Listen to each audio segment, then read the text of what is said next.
Great, thanks. So after the year we've all had, our objective was to put together an event and presentation that is optimistic and hopeful.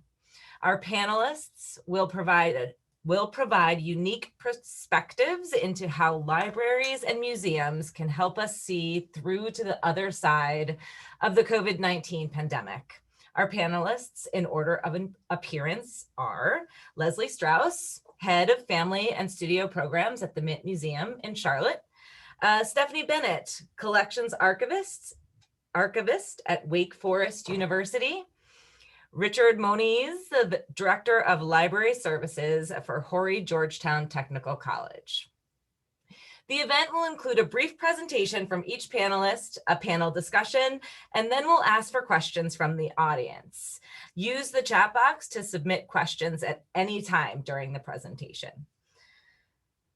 Please consider joining Metrolina for just $25 per year, and make sure you register for the annual conference held virtually again this year that is on June 10th.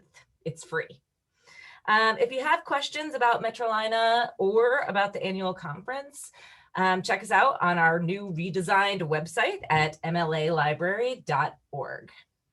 We at Metrolina hope you feel more optimistic and hopeful after hearing from our fantastic panelists, and we look forward to seeing you at our annual conference in June.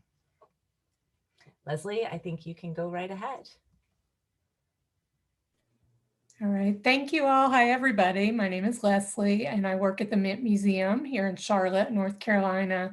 And I'm so appreciative of being invited to join in with you guys.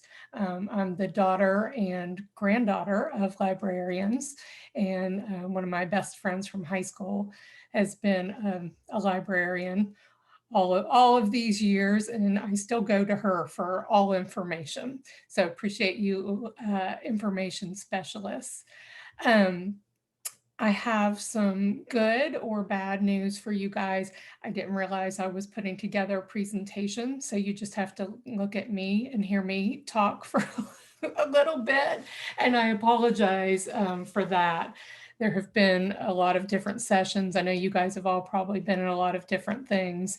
So I'm sorry I don't have something nice screens for you to look at, but I would invite you to go to the Mint Museum website at any time, where we have a lot of different content to check out things that we have done during the time of the pandemic, and continue to do, keep going. So, I'll just ask, do we have a timeline on this? Or I thought we might be asking, or, ask questions and answer them, but I'm open to anything.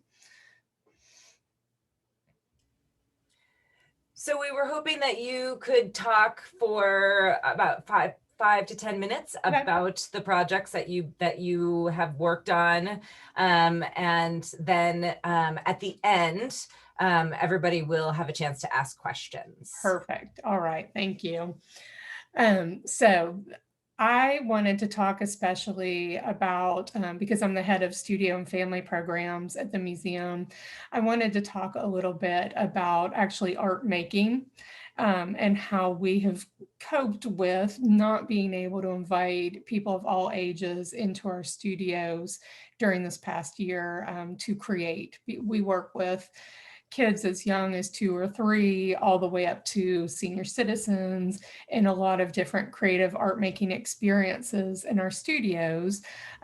So we've learned a lot this year, and how to keep doing that without maybe having our doors open. The Mint Museum is open now. We opened in the fall, I think. We've closed some since then and reopened. So it is it's been hard to plan what we could do this time and set really specific dates on things. So what we finally landed on, after quite a few iterations of trying to just replicate what we used to do, but virtually, that was sort of an early attempt. We finally landed on creating a series of free art kits for our community.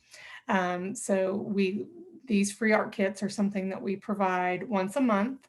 The first week of the month. We started in December after trying a lot of different things before that time. And we built a little art cart. We started assembling, I think the first month assembled about 300 little packets, an art kit that is a specific art activity for any age, inspired by a work in our collection, and with some instructions, with pictures. And we rolled our card out, sort of announced it on social media because we didn't know if the museum would be open or not. It did end up being open that month. And just invited to the community to come on up and self-serve these art kits. And it was a huge success. They were gone way sooner than we realized. I think within a day or two, they were all gone. So we've continued that each month since December, and we're up to making 1,400 kits a month now. And have, beyond just providing these for community who can come up and pick them up, we've found quite a few outreach partners. So we are able to send the kits out to senior citizens groups or retirement communities where we can't go out and be with people. And our latest partner is communities and schools here in Charlotte. So we're sending out about 500 kits to the kids that are part of communities and schools in Charlotte Mecklenburg schools. So I think in a nutshell, that is what we're doing, in addition to lots of different great exhibitions and things. But I especially wanted to talk to you guys about those art kits today. And can I answer some questions from the chat? Sure, quickly, yeah, definitely. Okay. Yeah, I just saw what's in the kit. So each art kit is just 5x7 baggie. I'm sorry, I don't have photographs of it for you because I've taken a million next time. But it has an art print. So we do a beautiful art print of the object from the collection, a little bit of information about the artist, or art movement or style, and some prompts for things to talk about and think about. A set of instructions that are mostly photograph based, but we do have written instructions as well. And then each kit is different. We've done a ceramics kit, which was modeling clay and some really simple little plastic tools. And we've done, I'm actually wrapping yarn around popsicle sticks today. We're doing a sewing kit or embroidery kit next month. We've done sun catchers, and last month we did a tissue paper flower sort of construction project inspired by a Dutch still life painting. So a lot of variety. The main focus is that just about any age is able to do them, and that really that our participants can have success with them, because we don't want to send out something that is frustrating for people to do. So we want it to be something that no matter what they do, they'll have some success and feel good about themselves with it.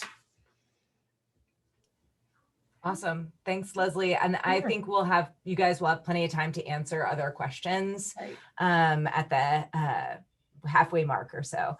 We're going to move to Stephanie Bennett, an archivist at Wake Forest, and she's going to talk to us about a project that their archive and special collections has done. Thanks, Stephanie. Hi all, thanks Abby. I didn't make slides just because I didn't want to, but I'm going to talk about our COVID-19 record collecting. So I'm going to put a link to our collection in the chat, and then a link to the sort of like initial announcement of the collection, just so folks can look at that while I'm talking. We've been home for about 3 weeks when I got an email from my boss to me and a couple of colleagues asking us what we thought about collecting COVID materials, with an example of another institution's webpage that was doing just that.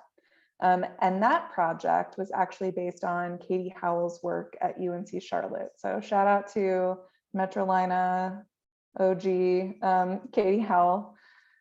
So, I mean, it's almost hard to remember those early days now, but this seemed very doable. So, as you can see from that second link, the original website page, we used a Google form to collect items. The web page talks about the kinds of collecting we wanted to do, or not even wanted to do, but like the kinds of things that we thought people might have or create or want to donate. And certainly we're open to other things. It was my intention personally to let people donate what they wanted and when they wanted. So especially for students, you know, you could imagine them at like 4 a.m. submitting something. I wasn't going to be up at 4 a.m. or even necessarily very responsive to their emails, even at 9 a.m., just based on those early days of trying to figure out work for myself and my colleagues while we were all from home. So this was a really simple way. There's a sort of deed of gift in the form language that just makes sure that they know that it would be going up and available to the public and things like that. Although certainly if folks wanted to have us take down things, we would do that as well. But we also wanted to make sure just that people didn't feel pressured to create things. I think there was a lot of discussion, at least in archive circles at that time, that like, oh, create a journal for history or X and Y. And like, I wasn't interested in doing that. So I certainly didn't want anyone else to feel the pressure to produce something for the historical record. The university, via its various social media platforms and stuff, helped us advertise the collection. I think they were just excited to have something to, you know, again, show people and demonstrate that there were people at the university still working, even though the students had not come back from spring break. So via the form, the items that were submitted came in with some basic metadata. And I looked at the items and created a description. Much later, I probably waited 2 months before I did the first batch of about 30 items. So I could just, you know, sit down and write out the descriptions all at once of these disparate objects. Items submitted include articles written for journalism class, bullet journal pages that are, you know, part art, part journaling, campus photographs, art projects that people completed, music performance videos. There's a campus like faculty student band that did a performance in someone's yard and they recorded it and sent it to us, which was great. Blog post PDFs. And probably the one that I think administrators got the biggest kick out of was a screenshots of a digital representation of Wake Forest campus on Minecraft, created by a student, Declan Sander. It sounds like maybe a couple of other campuses had students doing that. I know nothing about Minecraft except what my nephews tell me, and they don't do anything as cool as creating, you know, there's a representation of our library, for example, in Minecraft somewhere. My nephews like build the huts and then destroy them, I think. So I did find some solace in seeing just all the things that people were doing, you know, whether it was a picture of tulips or submitting their coursework because their professor asked them to. That was really cool. The head of special collections, who's also a university archivist, Tanya Zanich-Belcher, and the digital collections librarian, Melody Rutledge, also added, or have added, you know, have been adding, still are, university created materials to the collection as well. And that is the bulk of the collection. You know, these are things like videos that university administrators and others made, emails that were sent to students and around campus, newsletters, other sort of university publications, most of them electronic. Let's see, we also received other items from university entities. So those, again, didn't come via our submission form, but Tanya or someone else was sort of in conversation with them about creating these things. And that includes 20 oral histories of a variety of people, some of them Winston-Salem residents, some of them Wake Forest students, folks with other connections to Wake Forest, maybe alumni. These interviews were conducted by students through the university's Office of Civic and Community Engagement, who offered students a couple of different projects to sort of give them connection, I think. So they were doing reading with kids, for example, but they also offered this oral history project. And we in Special Collections didn't have the bandwidth, much less, I think, the emotional capacity to do that. I mean, I was trying to, and thinking about this presentation, think of a time in the past year when I would have felt like I'm ready to start an oral history project. So it's really great that those items can exist because of the OCCE's work and because students, volunteered to participate in those things. So altogether, as you can see from the links, we have about just over 200 objects available online in the digital collection of our COVID experiences. And I think we probably have in total somewhere around 250, 270 items in total. So both our digital collections librarian, Mel D. Rutledge, and other folks have been helping him upload stuff, but Mel is also in charge of all our digitization efforts. And because so much of our reference work is now involves digitizing even more stuff than we normally would, he's really had, I think, the bulk of the pressures to put things online. So there are some things, but honestly, it's not as big of a backlog as some other projects that we have and continue to work on. And I wonder, it's definitely slowed down. We got about 50 things through the summer, maybe ending in September, and then about 20 things. Plus we started getting the Minecraft files in the fall, but we haven't gotten much. So I wonder if we should advertise it more to students. But I know in talking to our student workers in Special Collections, who are all working remotely, almost all working remotely, that they're kind of fried too. So I think this was a good initial project that maybe it'll come back around. Excuse me, once people are feeling like they have a little bit more bandwidth. And to be honest, I'm not worried about getting pandemic related records. I know we will get some. Just based on my experience as an archivist, things come in the door every day. And also, people did create diaries, videos, photographs of their experiences. People were doing projects like Leslie's with kits. I made a very awkward paint by number. Not all of those things will end up in the archives, but some of them will, so there will be records for us to collect in the future. This initial collecting project is, I think, as much about being in community, at least for me, as it is about doing the record keeping. It's been a time of great stress and limited bandwidth for a lot of people. So this room to breathe, I think, can be helpful, while also having an outlet for folks who are interested in sharing, what they have done and are doing in the moment. So that's my spiel. Thank you, Stephanie. We'll have plenty of questions at the end. We're going to go on to Richard, who's going to talk to us about mindfulness and the importance of taking the time to be mindful. Sure, thanks, Abby. I did think we had a presentation we had to do, so I've got a few slides, but it really going to boil it down quite a bit here. Let's see. So the crux of this is we've done presentations before. I've done a lot of work. I'm about to share with some colleagues' names that have done this work with me on mindfulness. We did a book about it. We did a couple books, and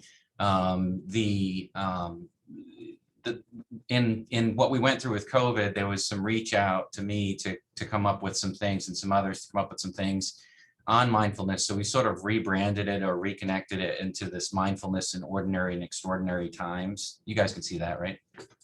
And these are some other people who really have contributed to this work. Joe Eshelman, I think, might even be on here. And Joe Henry, Dr. Howard Slutsky, who's a psychologist who, with Johnson Wales, he actually helped us write this book, The Mindful Librarian, and my wife, Lisa, who's with Horry County Schools now. The Mindful Librarian is sort of the main place where we pull content to kind of do presentations, talk about these issues. Again, being mindful during normal times of stress, but abnormal times too, as well as, regarding COVID. And then I worked with Madeline Charney and Jenny Colvin on this other recipes for mindfulness in your library. So some of that was brought into this. Now, this is a really, really super boiled down version. I got asked to talk through ALA because of the mindfulness thing and this program for American libraries. And then that led to some other projects. The State Library of North Carolina actually had my wife and I do this normally. So what I've done here is I've taken what's a 3 or 4 week course, and I boiled it down to about 10 or 12 slides for you guys, just to kind of, I said, what is the most useful information or interesting maybe that I could just pull out real quick in 10 minutes or so.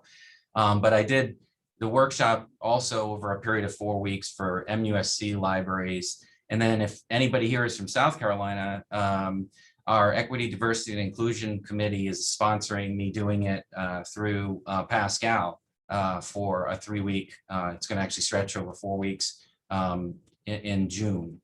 So that's an opportunity if you happen to be in South Carolina. One of the things we found, and I just thought, again, I pulled some of this. This is going to be a little mix of COVID, not COVID, I guess.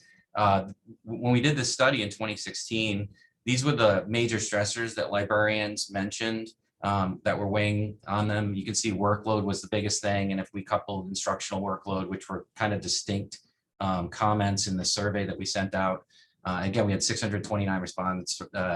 They identified workload, colleagues, patrons, there were some other things. We normally, again, when I'm doing this presentation or this thing, we really get into a lot of this, but I'm just kind of giving you a taste of it.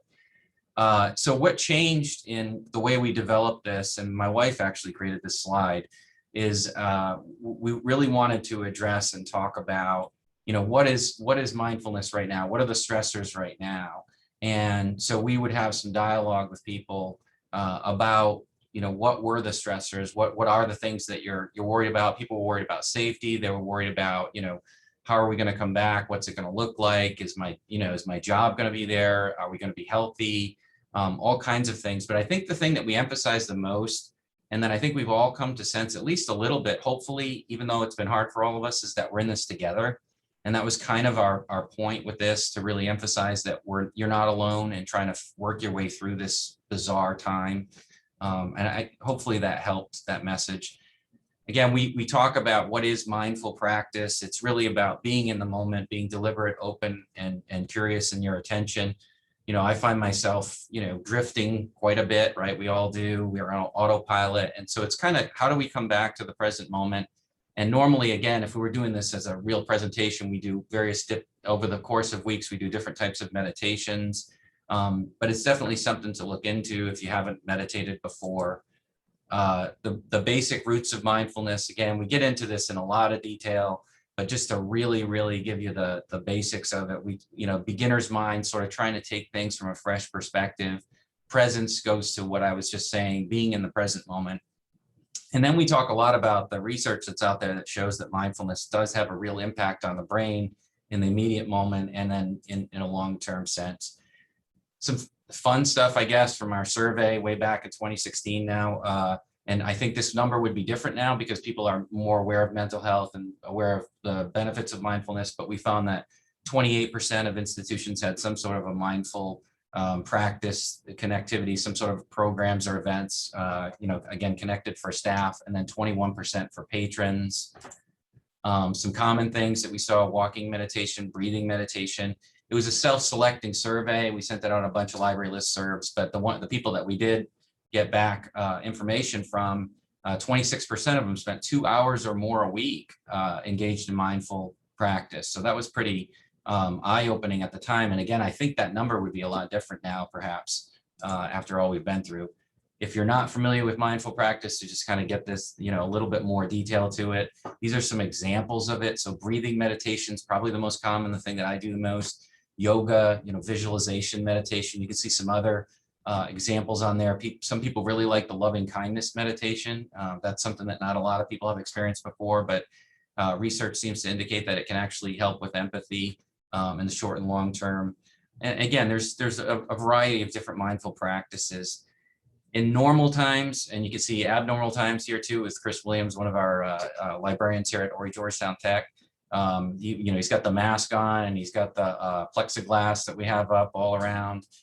So this is, if you remember from library school, these are your Reference and User Services Association's behavioral guidelines: approachability, interest, listening, searching, and follow-up. So what we do is we connect in the book, in particular, the mindfulness book, we connected up, different things that we do in libraries, especially reference, seem to connect naturally to being in the present moment, right? To help the people that we're with. But you can see again here how that changed in that picture here with Chris. We have to adapt to a whole new sort of scenario. We're actually in the process of getting a 100-inch, I think it is, ViewSonic panel that's going to be on the other side of that, so we can actually show people resources and stuff, which will be really cool. And then, again, we said, okay, what does this mean in a pandemic, mindfulness? And, you have to be present, you have to be careful. We were all really concerned again, especially when we came back. We were gone for a few months, but then we kind of came back in sort of limited services and with plexiglass and other things around us. And so we had to be really careful, like how are we going to wipe things down? How are we going to make sure that people stay separate? How are we going to change our furniture, that kind of thing. And everybody was dealing with this. So we just, when we did this program or these programs, we talked about these kinds of things. And then being patient with other people and being patient with ourselves in this whole process. And then this was just, I just sort of snagged one of the suggestion things. We have a ton of suggestions when we typically do this mindfulness thing, and we talk about a variety of things. And I think it does help. All these things help, the meditation. But again, being more deliberate, trying to get rid of autopilot sometimes, being more conscious, go for a walk, pay attention to nature, pay attention to your drive home for a change, take a different route, add movement to your day. A lot of us were stuck at home, right? Get up, walk around, do something. Be consistent in some respects though with sleep patterns, try new things, embrace novel experiences. That's one thing that can break us out of sort of being stuck in a rut and make us more mindful in the present moment. And then trying to build new skills. And I mentioned this, that we're often afraid of failure. We kind of have to try to let go of that a little bit and be okay with failure, right? Be okay with we're going to try something new and it may or may not work out. That's all sort of different things that are connected. And again, I sort of cherry picked things out of what was a much more extensive thing that we do. And then lastly, these are just some apps to try. If you've probably already heard of these. Again, these were prior to COVID. I think these were less well known, but I think especially Calm and Headspace have become, I don't know many people who haven't heard of those at this point. But these are just some examples of things that you can, add to your phone or whatever, and just simple ways to kind of get connected and engage in mindful practice. So that was it. And we normally do this where we sit down, we calm and we breathe, but we're on a little bit of a different thing today, but hopefully you're doing some of that for yourself, taking some time to be still and take care of yourself and all this. Well, I can say that I don't take much time to be still, but that's just my personality. So let's actually move on to the panel discussion portion of this presentation. I do want to remind the audience that there will be time after the panel discussion for audience Q&A. So note down your questions or add them to the chat as you guys will be able to participate here in just a little bit. So I'm going to facilitate the discussion. We have a few prepared questions. I'll start with one question, and you three, hopefully you want to, answer these questions. Feel free to just unmute yourself and go ahead and answer.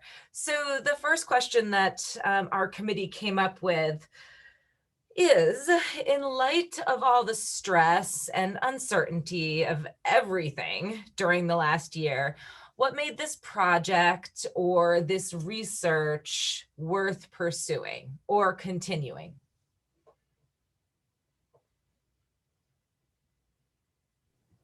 I'll chime in if that's okay.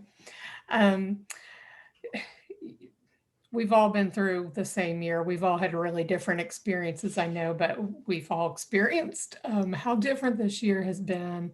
Um, for us, it was, beyond needing to have work to do and feel relevant, rather than sitting and waiting for the next Zoom meeting request. Um, we really felt like, after a summer of attempting a lot of virtual programs and classes and complicated sort of boxes full of art projects that were supposed to sort of replicate summer camps that we couldn't offer, we realized, and this speaks a little bit to something Stephanie said, we realized that people didn't have the bandwidth for complication and complicated things. So it felt really worthwhile to be able to put energy into creating something tactile and rewarding. And honestly, something to Richard's points, something that allowed people to slow down, even get off the screen and just be mindful in whether they're mark making or manipulating clay or stitching. So we really wanted to find a way to reconnect with people in a time when we couldn't do that in our studios. So that made it really worthwhile for us.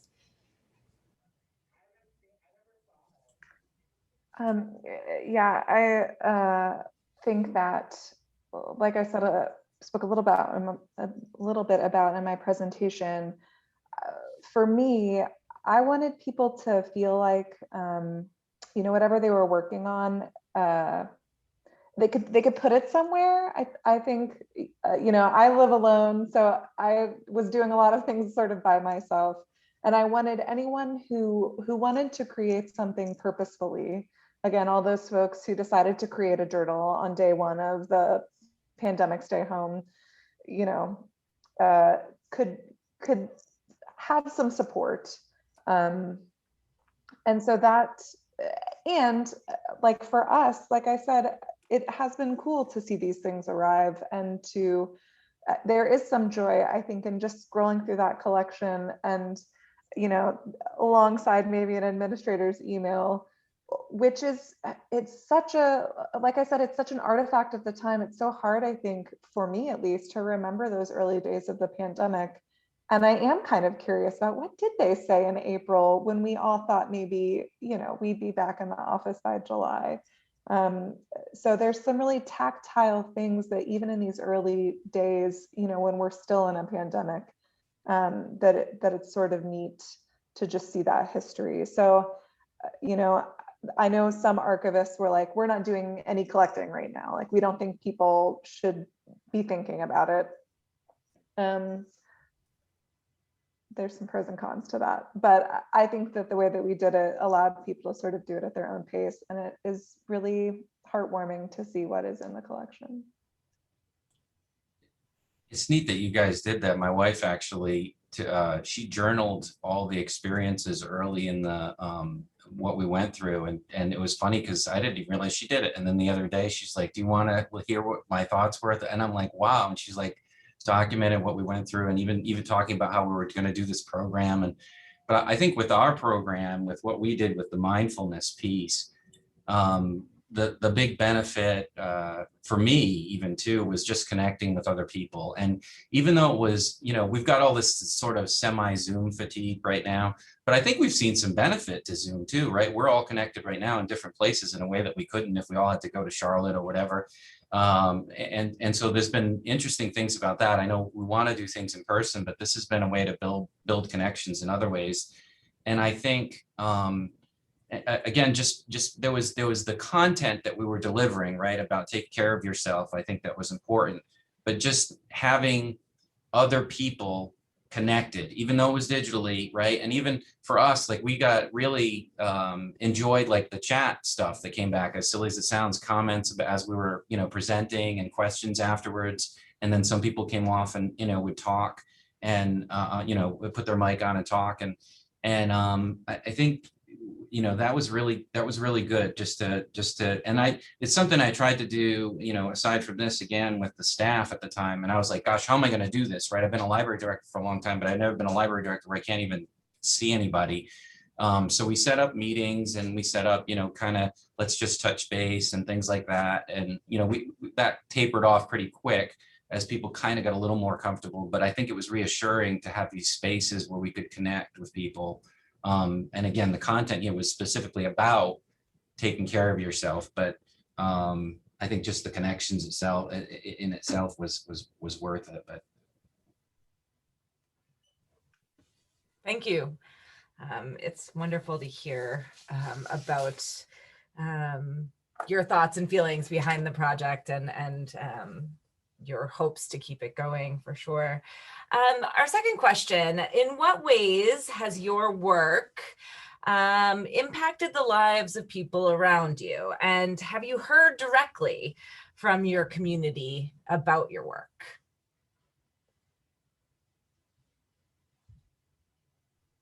I'm happy to go first because I think I might have the least to say, which is that, you know, there are some items like the Minecraft thing that have sort of sparked just like a frisson of joy, even without seeing the pictures yet. But I think most of the connection or the impact from these items has come from those of us working with them. And I think this collection's impact is yet to come.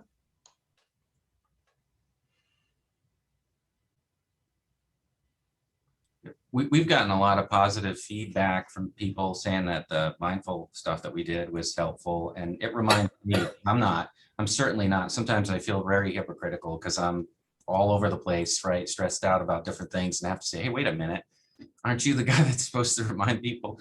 But yeah, we've heard positive things. And I think, and again, this goes beyond us doing the projects with the mindfulness. I think there's a lot of awareness out there about mental health, and there's a lot of people doing a lot of good things right now to just kind of check in with people, and I think that is having an impact, and it's something that I think post-COVID that I hope we keep a greater awareness to check in with people and make sure people are doing okay.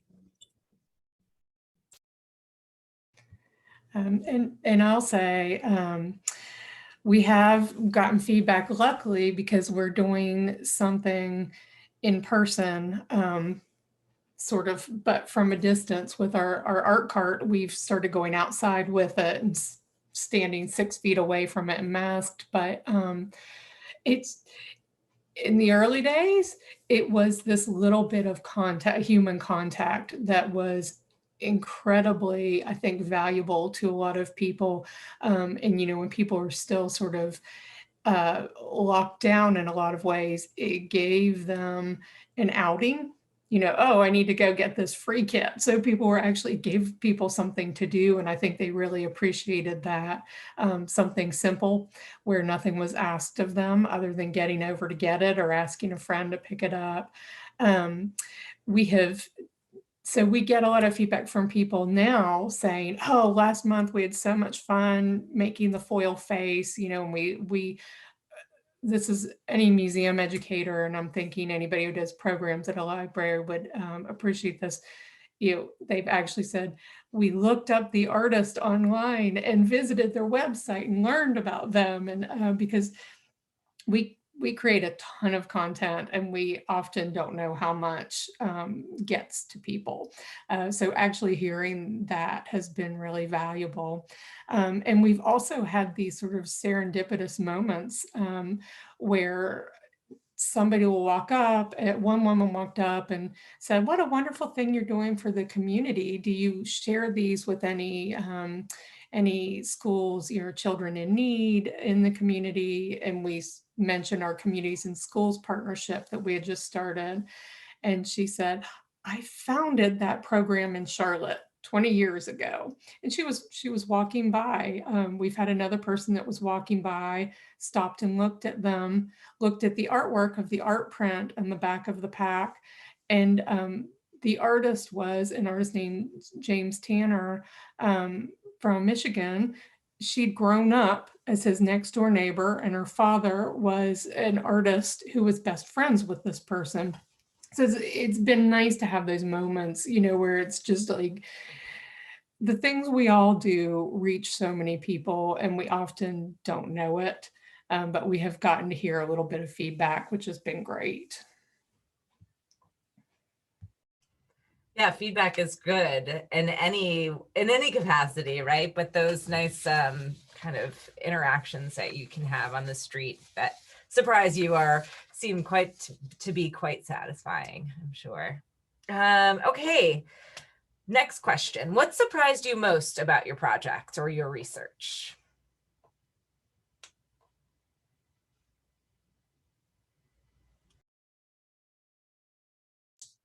I think I was surprised even before COVID when we did the mindfulness thing, to be honest with you. I've been surprised at how many people have wanted to have this content, and I've done a number of library projects. Again, Joe Eshelman's on the call. We've done a whole bunch of books and projects together, and I don't think anything was quite received as sort of as needed as that, it seems like. And then when COVID hit, again, it just became even more sort of important to people to kind of find a way to navigate the difficult times. So I guess that, it surprised me how, I guess it shouldn't, right? Because I'm a believer in it and I think it's important. I just, I guess I was a little sort of surprised by how much people connected to it and needed it, especially with COVID.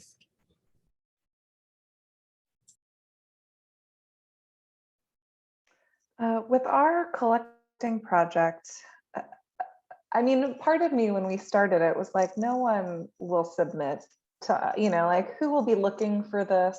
And, like, I just couldn't imagine the students being like, oh, this is cool. And I knew that we were all sort of, in our own heads to some degree, or busy externally, trying to figure out what was going on.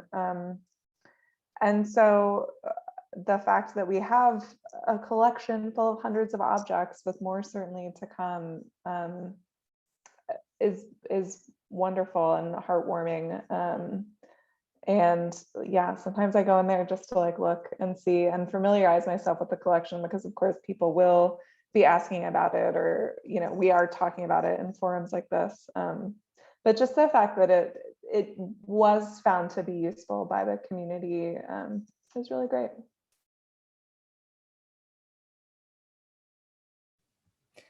I'll say, for me, it probably shouldn't have been a surprise. But as we looked at, creating simple experiences that we could quickly turn around, take a painting of dots and turn it into an activity, maybe with stickers and something, shouldn't have been surprised. I was by how much at our museum the go-to works of art, or the works of art that were on display, how many of them were by white males.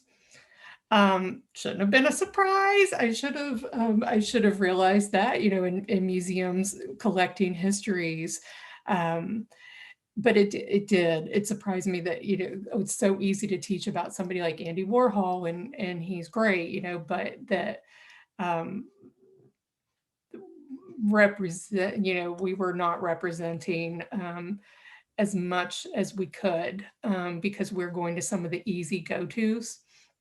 So it actually, and I think Ellen Shao is on this call, but luckily we were able to use our digital database to look at some works in the collection that maybe weren't on view. And at a time when the museum wasn't open anyway, we said, this belongs to the museum. Maybe it'll go on display someday soon. So we were able to really dig into those resources and find inspiration from things. It took a little more work sometimes, but find inspiration from objects by American Indian artists, just some other artists, as well as some of our go-tos. All right, and to wrap up this portion of our event, what are your plans for the future of this project? I spoke about this a little before, but I mean, we are continuing to leave the Google form open and communicate a little bit about the collection. You know, when people are teaching in classes and things, Zoom teaching and Zoom classes. And I know that we will continue to collect. You know, I can expect that because of the drop off, and that will, you know, I don't expect a ton of excitement about this, say, in the next 2 years, but I think maybe in the next 5, or as the freshmen are graduating, that maybe this becomes a topic of conversation. It is sort of hard to imagine, you know, what the future holds, just given what a year it has been.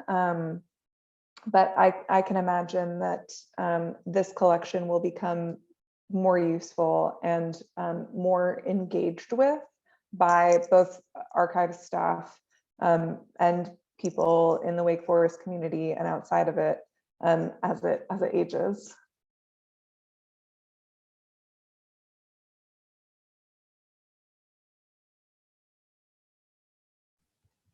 I'll say for our art kits and our programming, one thing I've learned during this time certainly is it's hard to plan anything 6 months out, you know, 1 year out.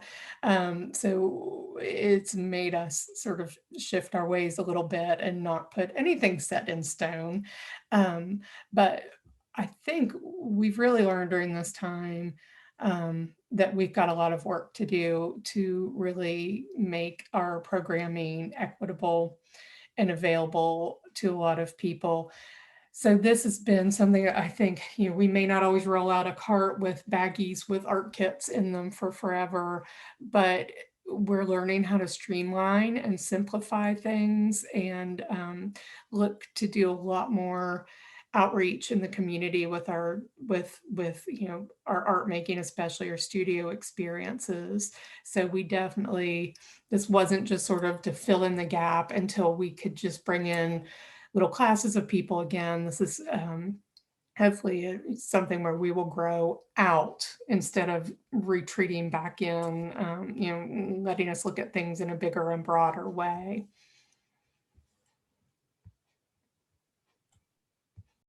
We've got I mentioned before that I'm doing, my wife and I are going to do this program for Pascal for its partnership among South Carolina academic libraries in June. I'm sure we'll probably do it again sometime on a personal level. I think I need to kind of get back into my practice more regularly of mindfulness, because I think, you know, it was this concept and this practice was important before, then it was important during what we went through or what we're still going through.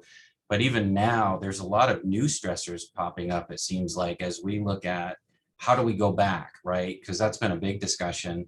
Are we gonna, you know, are we gonna open up study rooms again? Are we gonna, you know, change the limits of the number of people? Are we changing from 6 feet to 3 feet? So there's going to be a lot of a need for us to be mindful, to be patient with ourselves, patient with others, and just kind of keep working at this. It doesn't end. It's just something that's useful in all times. But I think we are headed for a different sort of, we're still sort of in that stress zone related to COVID in a different way now.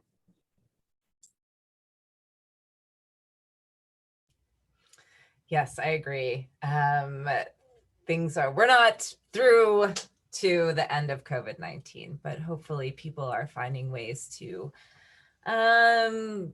deal with it that makes them happier and more optimistic. Thank you so much for participating in the panel discussion, Richard, Leslie, and Stephanie. We're going to open up to the audience for questions from them. Everybody in the audience, feel free to use your microphones or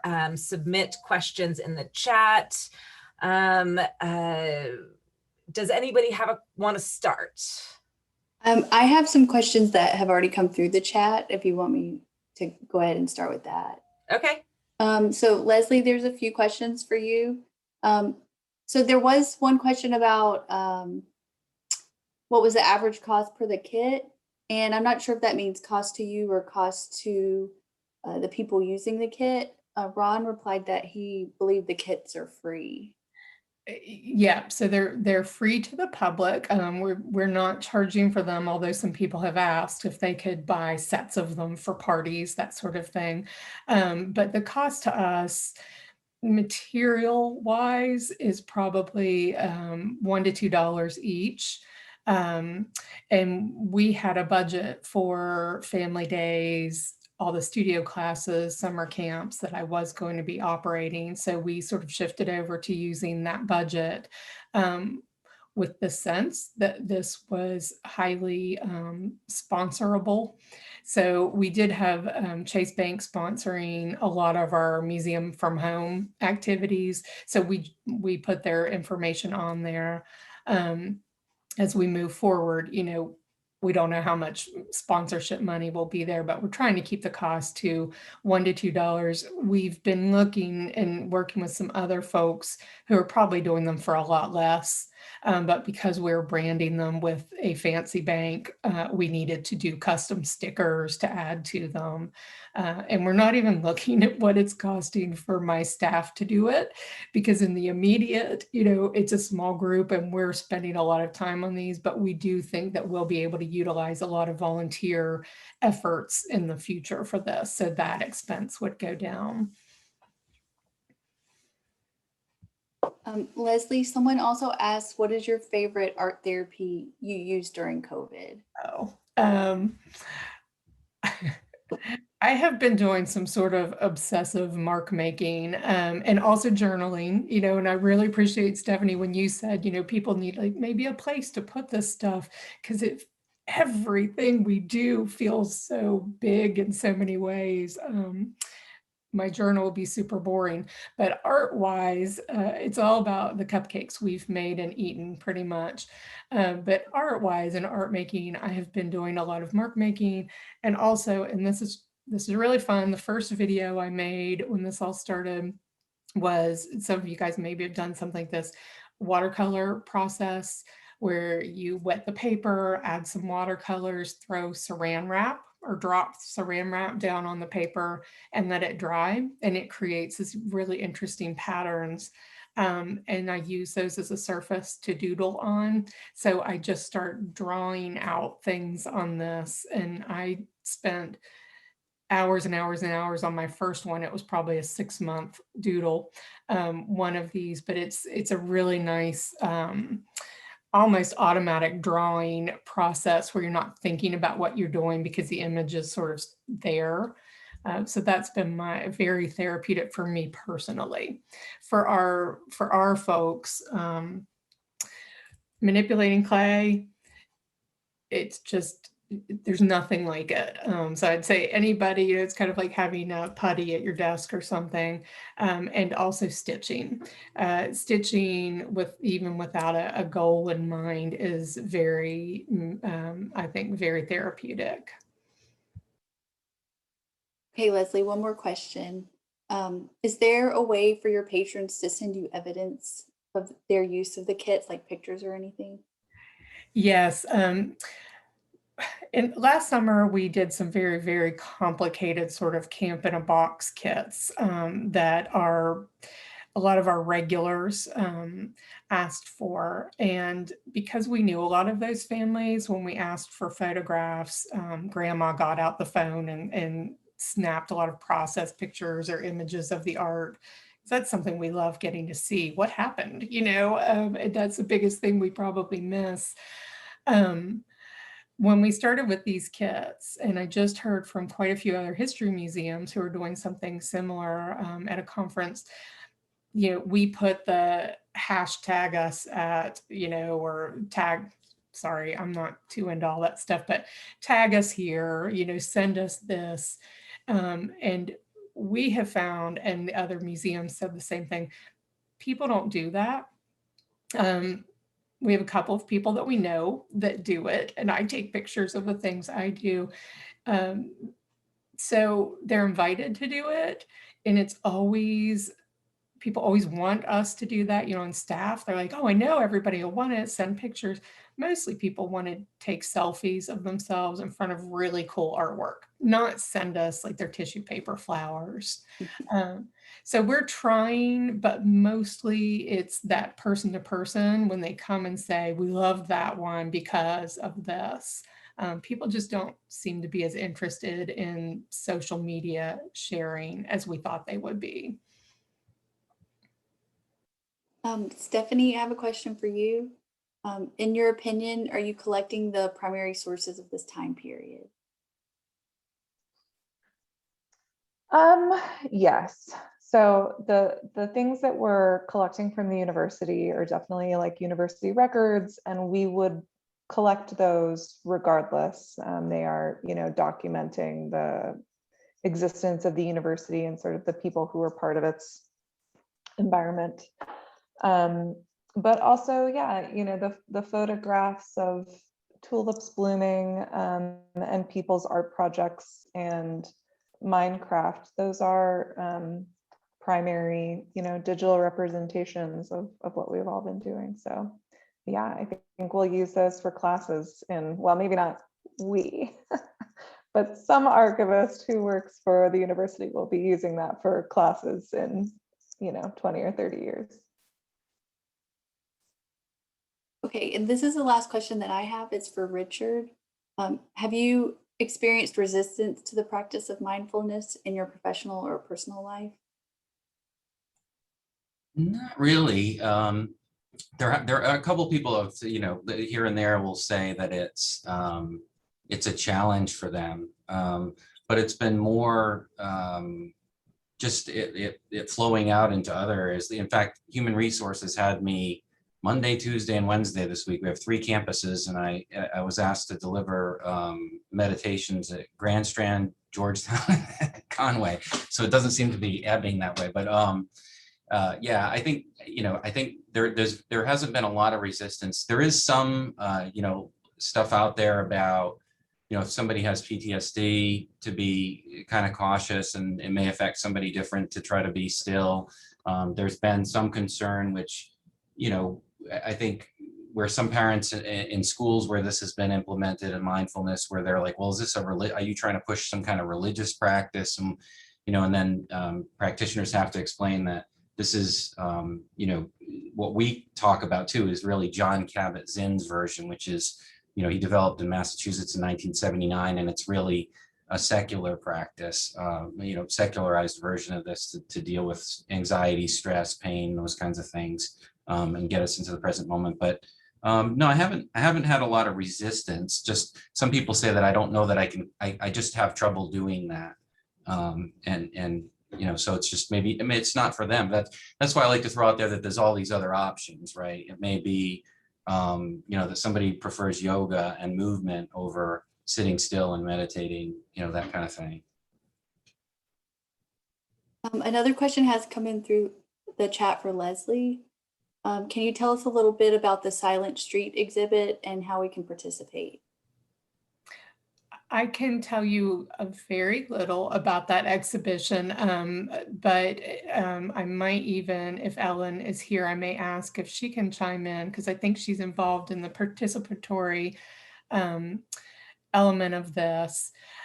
So Silent Streets is an exhibition that just opened up at Mint Museum Uptown, and at a, hi Ellen, surprise. It is.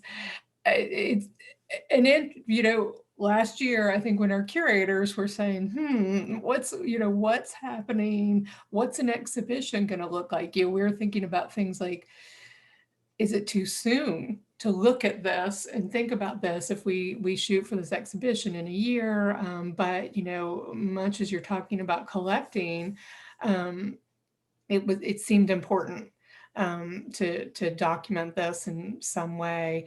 So several artists were invited to spend a certain period of time sort of just responding to the times through artwork. And of course, many things were going on, and increasing awareness of racism in our country. A lot of things were happening at this time. So the artists who created works have a section in the gallery for a body of work, each of them responding to what was really pertinent for them at that time. Then there are also several other artists who have works, and there are several comic artists who were invited, who created comic strips, and rather than sort of ignoring what was happening, and just sticking with their line, they actually responded to the pandemic in some way through their sort of daily comic strip. And then there is the section that I'd love. Ellen, do you mind talking just a little bit about that? Sure. We also wanted to get community involvement. So we collaborated with Levine Museum of the New South, and we asked, we have a form, a Google form with 3 questions that asked people to reflect on their experience so far. And some of the responses were chosen and put in a graphic on the wall of the resource center for the exhibition at Mint Museum Uptown. And there's also a QR code so that anyone who comes to the exhibition and goes into the resource room, they can scan the QR code and it will connect them to the form so that their thoughts can be collected as well. And then ultimately, all of the responses that we got will be archived in perpetuity at UNC Charlotte. So that's pretty much how the community is invited to participate. So any of you who want to come to Uptown, please do, and please come see Silent Streets and share with us your stories of the pandemic. Thank you, Ellen. And I don't have the end date for this exhibition. One thing we've discovered in this time is that our website is really slow and overloaded with a lot of photographs, I think. So I will try to get the end date, but I think it's up. I think it's up for quite a few months. So there is an opportunity to get up and visit it.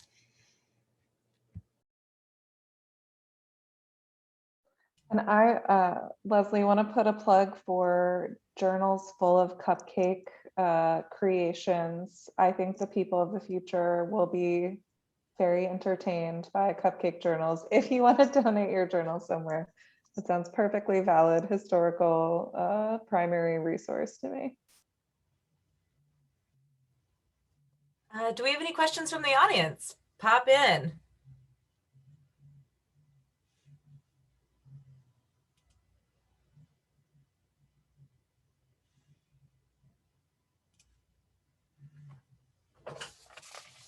Any follow-up questions or comments before we wrap up?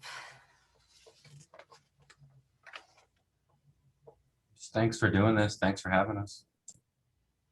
Well, thanks for everybody for attending and for waiting us out and accepting graciously the technical glitch that we had at the beginning of our session. I'd love to thank Richard, Stephanie, and Leslie, the subcommittee that helped plan this presentation. It was really great and really heartwarming, and encouraging that all this stuff is going on during, these uncertain times. So thanks, everyone. We look forward to seeing you at our Metrolina annual conference in June. And get in touch if you have any questions. Thank you so much for having us. It was great. Yes, thanks everyone for your time and attention.